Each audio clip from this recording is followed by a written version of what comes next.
The Masque of the Red Death, written by Edgar Allan Poe, read by Scott MacDonald. The Red Death had long devastated the country. No pestilence had ever been so fatal or so hideous. Blood was its avatar and its seal, the redness and the horror of blood. There were sharp pains and sudden dizzinesses, and then profuse bleeding at the pores with dissolution. The scarlet stains upon the body, and especially upon the face of the victim, were the pest ban which shut him out from the aid and from the sympathy of his fellow men. And the whole seizure, progress, and termination of the disease were the incidents of half an hour. But the Prince Prospero was happy and dauntless and sagacious. When his dominions were half depopulated, he summoned to his presence 1,000 hale and light-hearted friends from among the knights and dames of his court, and with these retired to the deep seclusion of one of his castellated abbeys. This was an extensive and magnificent structure, the creation of the prince's own eccentric yet august taste. A strong and lofty wall girdled it in. This wall had gates of iron. The courtiers, having entered, brought furnaces and massy hammers, and welded the bolts. They resolved to leave means neither of ingress or egress to the sudden impulses of despair or of frenzy from within. The abbey was amply provisioned. With such precautions, the courtiers might bid defiance to contagion. The external world could take care of itself. In the meantime, it was folly to grieve or to think. The prince had provided all the appliances of pleasure. There were buffoons, there were improvisatori, there were ballet dancers, there were musicians, there was beauty, there was wine. All these and security were within. Without was the Red Death. It was toward the close of the 5th or 6th month of his seclusion, and while the pestilence raged most furiously abroad, that the Prince Prospero entertained his 1,000 friends at a masked ball of the most unusual magnificence. It was a voluptuous scene, that masquerade. But first let me tell you of the rooms in which it was held. There were 7, an imperial suite. In many palaces, however, such suites form a long and straight vista, while the folding doors slide back nearly to the walls on either hand, so that the view of the whole extent is scarcely impeded.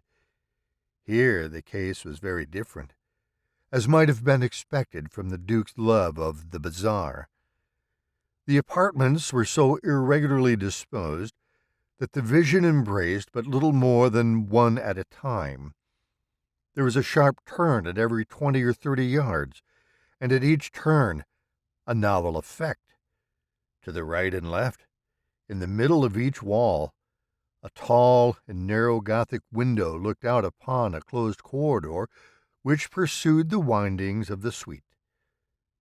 These windows were of stained glass whose color varied in accordance with the prevailing hue of the decorations of the chamber into which it opened. That at the eastern extremity was hung, for example, in blue, and vividly blue were its windows. The second chamber was purple in its ornaments and tapestries, and here the panes were purple. The third was green throughout, and so were the casements. The fourth was furnished and lighted with orange, the 5th with white, the 6th with violet.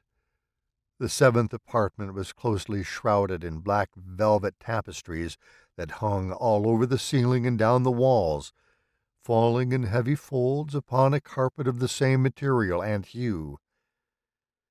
But in this chamber only, the color of the windows failed to correspond with the decorations. The panes here were scarlet, a deep blood color.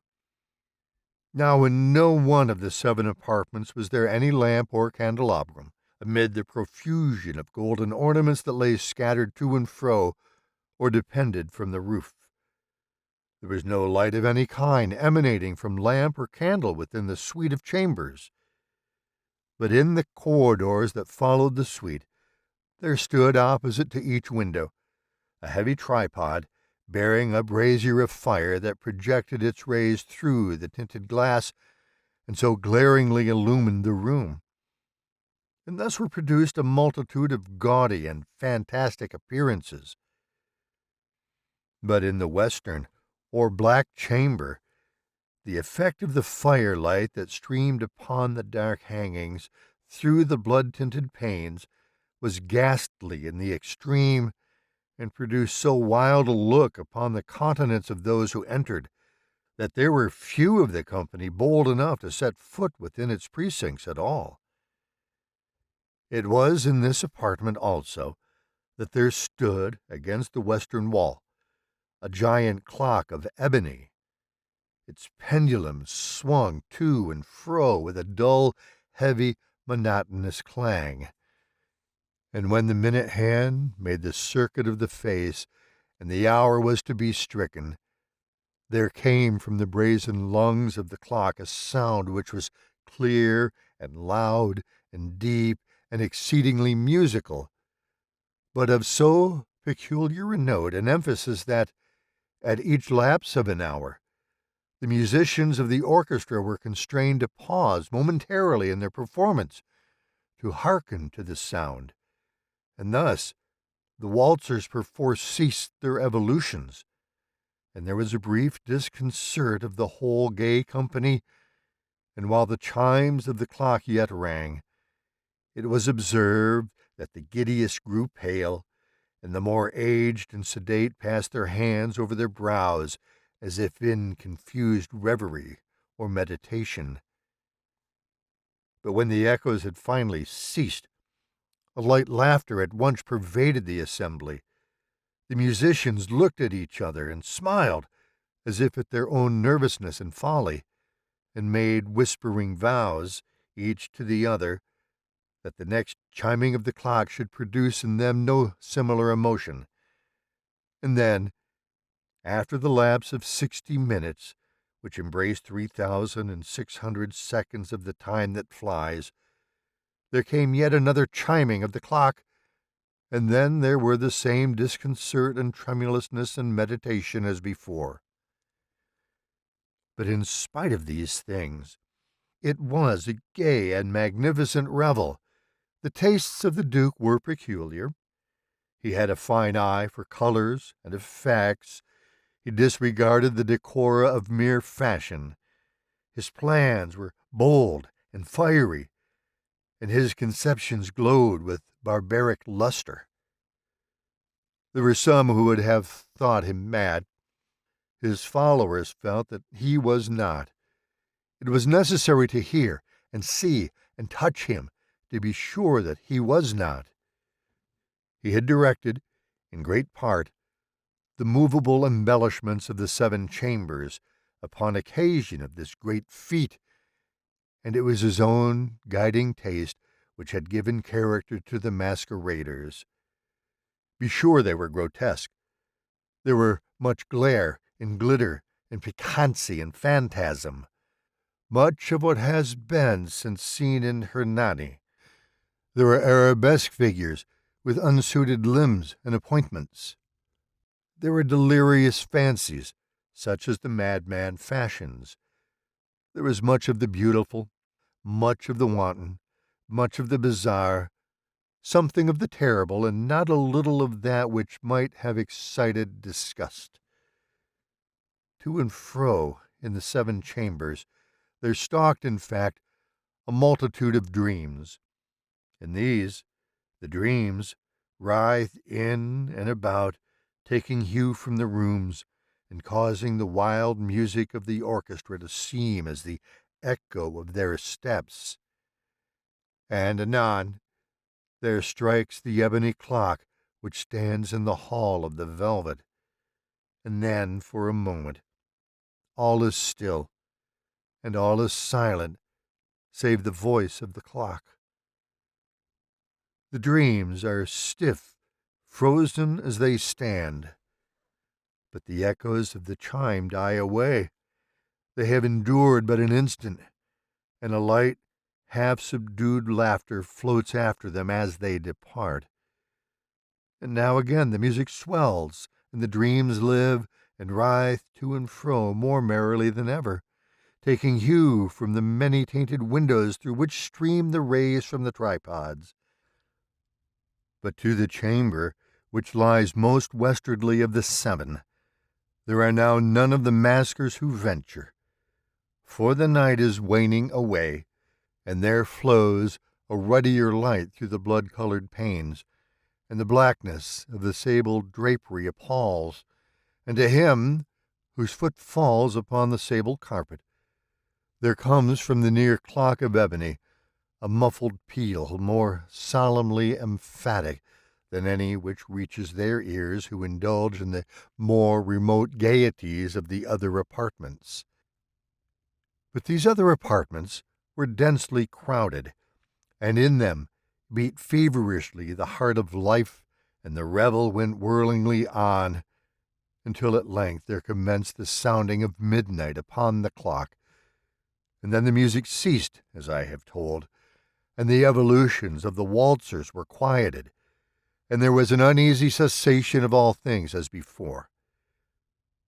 But now there were 12 strokes to be sounded by the bell of the clock, and thus it happened, perhaps, that more of thought crept with more of time into the meditations of the thoughtful among those who revelled, and thus too it happened, perhaps, that before the last echoes of the last chime had utterly sunk into silence, there were many individuals in the crowd who had found leisure to become aware of the presence of a masked figure which had arrested the attention of no single individual before.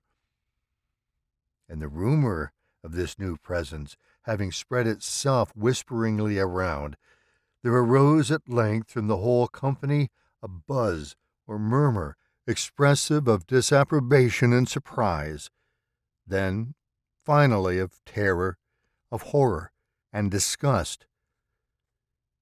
In an assembly of phantasms such as I have painted, it may well be supposed that no ordinary appearance could have excited such sensation.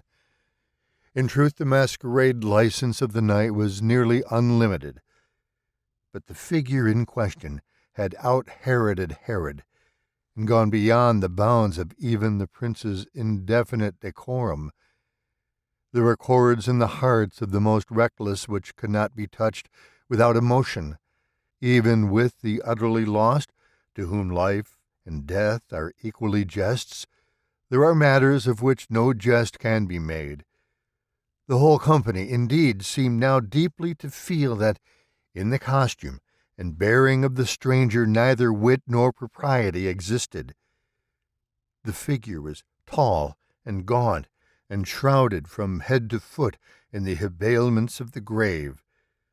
The mask, which concealed the visage, was made so nearly to resemble the countenance of a stiffened corpse that the closest scrutiny must have had difficulty in detecting the cheat.